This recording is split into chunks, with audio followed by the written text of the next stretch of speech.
निश्चित तौर पर सनातन धर्म ही एक ऐसा है जहां पर कहा जाता है वसुधैव कुटुंबकम।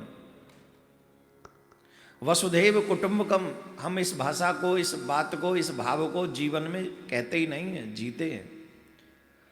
लेकिन कोई व्यक्ति अगर हमसे कहे कि भाई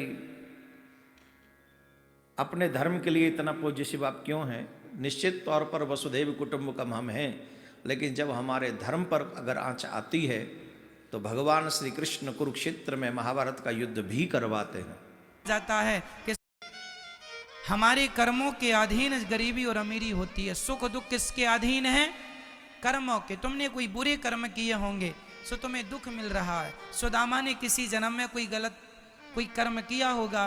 कहा जाता है कि सुदामा जी जब छोटे से थे ना तो भगवान श्री कृष्ण के चने चुरा कर खा लेते थे।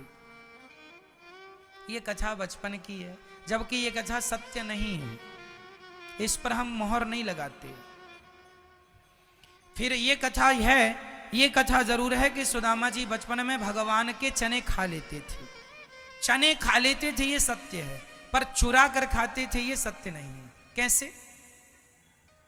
एक्चुअली सुदामा और कृष्ण दोनों लकड़ी तोड़ने जंगल जाते थे। ये बात है उज्जैन की।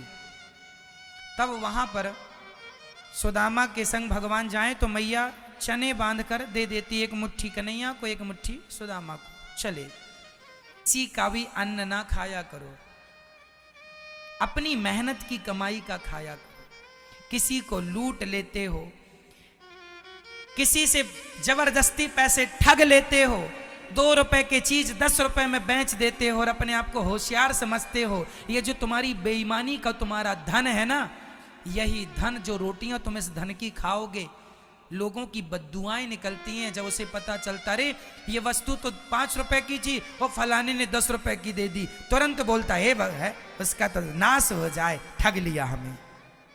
ऐसे ना बोलता आदमी।